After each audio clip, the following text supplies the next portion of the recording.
When you're buying a home, how much money do you actually need the day that you go under contract? Well, page 2 has the answer. Let's jump into it. Welcome back. We are on part 2 of the contract series. We are looking over the home contract that you will use if you are buying a pre-owned home in Texas. And here we are. It's cut off, but paragraph 5 is the top of this page, and it talks about your earnest money deposit and your option fee. So your earnest money deposit is going to be your good faith money. It is your deposit, not your down payment.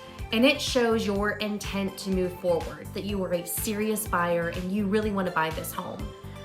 It's typically about 1% of the contract price, but it's negotiable, so you can put what you want in there. But for like a $400,000 house, about $4,000. Then your option fee is a little different. Your option fee is going to buy you an option period. Now, I want you to think of this as that you, the buyer, have the option to decide if you want to move forward with buying this house or not. The seller does not have that option. It's just for you. Option periods are generally going to be about a week, but it depends if there are any holidays that are going to be in there. This is going to be the time that you hire a home inspector, that you have any other contractors come out, do your due diligence and make sure that this is a home that you feel comfortable purchasing, knowing what you know. You have 3 days to get that earnest money deposit and that option fee over to the title company.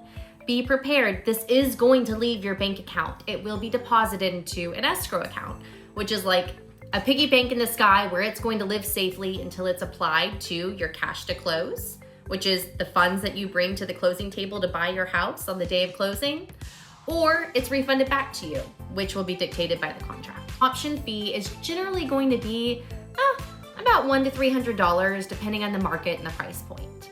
So the thing to know about that is that yes, it is applied to your cash to close at the closing table if you move forward.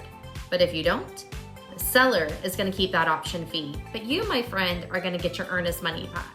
So that's that $4,000 in this example. Going back to you, the seller is going to keep that $100 to $300 fee. If you don't pay, now you're in trouble. Now you're in default, or you don't get an option period. Depends on what you're late on or what you didn't pay on.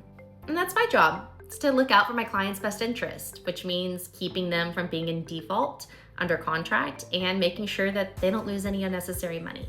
And in bold right there, you're basically gonna see it says time is of the essence. So you can't make up your own schedule. You gotta adhere to the contract. Now, title policy. This is a fun one, and not just because I'm a nerd, but did you know that this is a major insurance that is not optional for you to get? Think of it this way. You have auto insurance for your car, right? There's a hailstorm, boom, insurance is gonna take care of you, hopefully. Or if you have a fire, you have home insurance to protect your home. Well, title insurance is there to protect your interest or your ownership in the home. It can look like a lot of different things. It could look like an undisclosed heir, or like this situation that happened to me when I was in my mid-20s. I'd helped a girl buy a condo, and 2 weeks after she closed, she sent me a text message and said, "Skyler, I'm getting a foreclosure notice on my condo. How is this possible? We just closed." I said, let me figure this out. Well, here's what happened. Yeah, it was on the foreclosure block.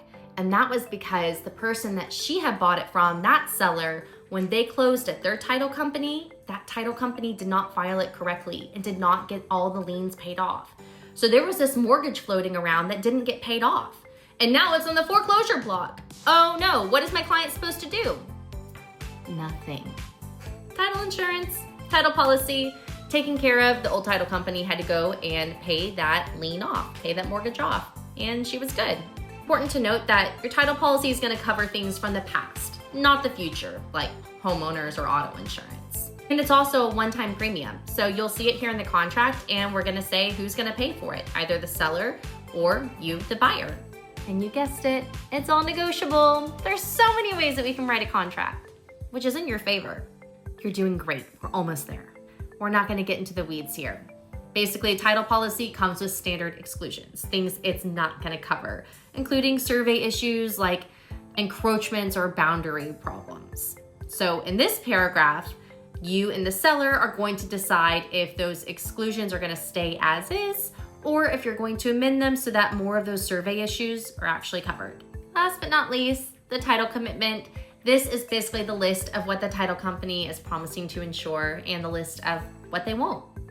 Follow along. We're going page by page to the whole contract. You got this, and I got you.